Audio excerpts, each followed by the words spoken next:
The Brotherhood of Steel is an organization that is known by many as a militarized cult.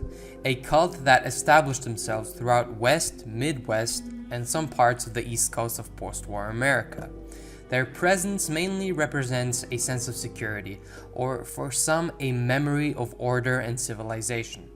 At least that's what Roger Maxson claimed. They have a distinct set of rules that follow a strict ideology, gathering harmful and militarized old world technology, or in other words, hoarding technology, in hopes of using it as a multi-tool that will restore their own version of Western civilization. Many people from the Fallout community refer to this quasi-religious technological military as highly trained hoarders, and they're partially right, seeing as how most of their interaction with the remaining people of post-war America is shrouded with hostility and ignorance. They literally take what they want, justified or not, and this is not how you gain popularity amongst settlers and other peaceful factions alike. In the year 2102, with the help of the newly acquired Lost Hills bunker and its satellites, Roger Maxson managed to contact one of the few remaining military squadrons left in Appalachia, West Virginia. Coincidentally, one of these squadrons consisted of Roger Maxson's personal friend from the United States Army, Elizabeth Taggarty. Her distressed squadron was left to Appalachia's mercy, being forced to wander in hopes of surviving the opening months of post-apocalyptic chaos. Now, the whole point of this video was for me to elaborate upon how and why the BOS was created, with some additional information that we got from Fallout 76. But why listen to my shrewd explanations when you can hear Roger Maxson himself explain it during his successful attempts at convincing Elizabeth Taggarty to form a chapter of the Brotherhood in Appalachia? Roll the holotape. Thank you, Captain. It's just us. Lizzie, what's on your mind? A Brotherhood of Steel? What's that even mean? The men over here are confused. We need to do something bold. We can't just stay the U.S. Army. What's gonna happen, and this is only a matter of time, is some general or some goddamn politician is gonna exit a vault and start ordering us around. And worse, they'll order some grunt to start the whole goddamn cycle again. Another wave of nuclear death, and if that's not enough, they'll do it again. You know they will, Lizzie. It ends with us. We won't let them. I understand. But a Brotherhood? Knights? Am I supposed to call you, what, Elder? Words have power, Lizzie. They build identity.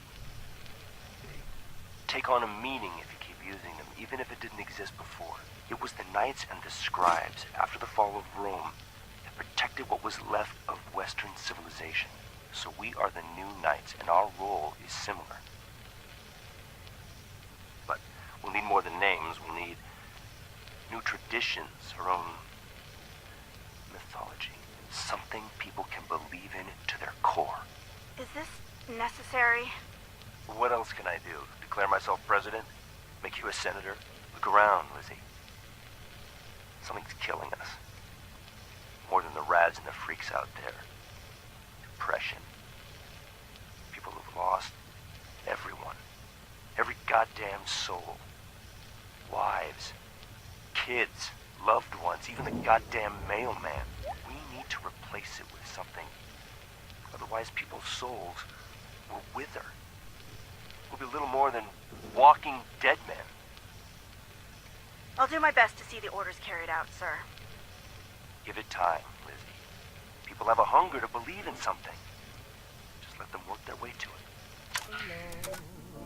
In the holotape we just listened to, Maxson's passion for his version of New World Order is wildly apparent. He's adamant about unity and giving lost, patriotic men hope. He just wasn't completely sure how he would accomplish it, and that's where the idea of assigning various ranks came into play. Further into his rambling, he makes a clear-cut analogy by emphasizing what scribes and knights from the ancient Roman Empire underwent to protect what was left of Western civilization during the fall of Rome. Only in this case, it's the scribes and knights of the Brotherhood of Steel, protecting what was left of the old world. I mean, I do sympathize with Maxson. He has confused soldiers that need a reason to fight, that need an ideology/mythology people can believe in to their core. Give it time, Lizzie. People will have a hunger to believe in something. Now, as to the events leading up to the Brotherhood's formation and the ideals that they inhabit, which inadvertently feeds their purpose for fighting, we have to delve into what happened at the Mariposa military base, and the trip to the iconic Lost Hills bunker. The Brotherhood of Steel was indirectly formed as a result of the morally foul FEV experiments West Tech and their scientists were engaging in. Roger Maxson was the original creator of the Brotherhood of Steel. Maxson was a former US soldier himself, and this is exactly why the former and current Brotherhood detachments share militaristic tendencies and traditions. And by that, I mean power armor, laser, plasma weaponry, etc., etc. As a puppet for the pre-war United States government, Maxson and his squadron had to protect scientists that were unknowingly creating vile serums of various FEV strains. Maxson's quarrel wasn't exactly with the FEV, but the fact that West Tech used live human subjects for their experimentations. Witnessing a crime like this subjected Maxson to a world of doubt. He thought to himself, what if the government wasn't as truthful as they claimed? What if they aren't morally superior to the Chinese and their government? This revelation mentally tore apart Maxson and, most importantly, Maxson's squadron leader, Colonel Robert Spindle, the main motivation for Maxson's desertion from the US Army. Shortly after discovering what went down in the Mariposa military base, Colonel Robert committed suicide due to how distraught he was for devoting his whole life to a lie, serving an immoral government that would stop at nothing to gain an advantage. So much for patriotism.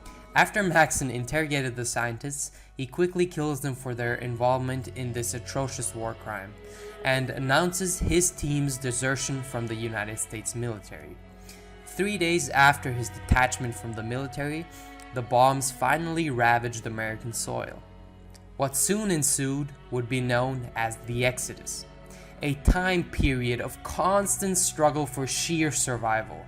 Maxson, his troops, and their families made their way out of Mariposa and headed for Southern California. They managed to survive, with heavy casualties, and their trip was ridden with various encounters as a result of the New World. Radiation, raider gangs, and mutated abominations. The Exodus was also responsible for the loss of Maxson's wife, his betrothed, which undoubtedly shook Maxson to his core.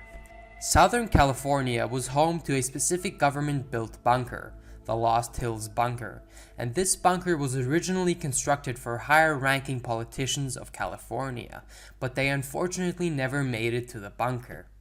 Lost Hills would prove to be the ideal base for a permanent place of residency. It even turned out to be enough than Maxson was initially hoping for. Maxson felt like he needed to give these demotivated and lost men a purpose. That's exactly why he sent out a series of holotapes to his Appalachian chapter, elaborating upon what they're fighting for.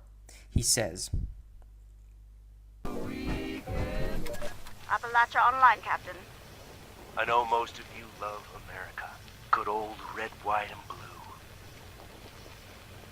But those of us who served at Mariposa know something. America failed.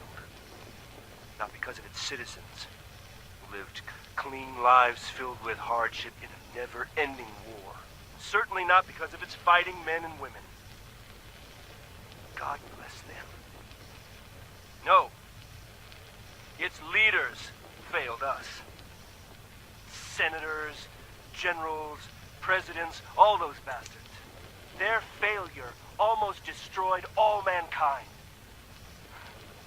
But I look around here, and I see survivors.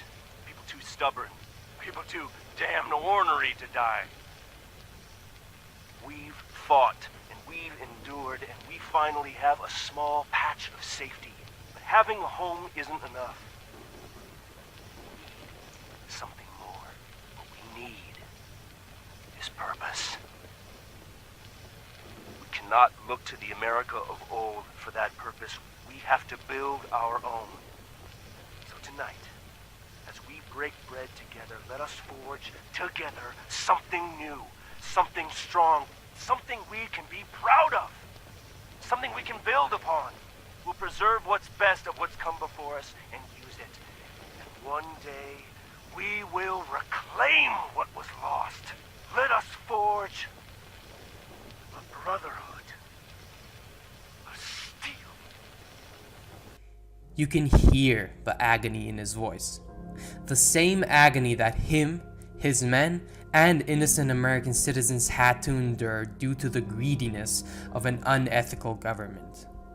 In the midst of his troops recovering from the Exodus, Maxson was relied upon to lead, and what he thought of was unity.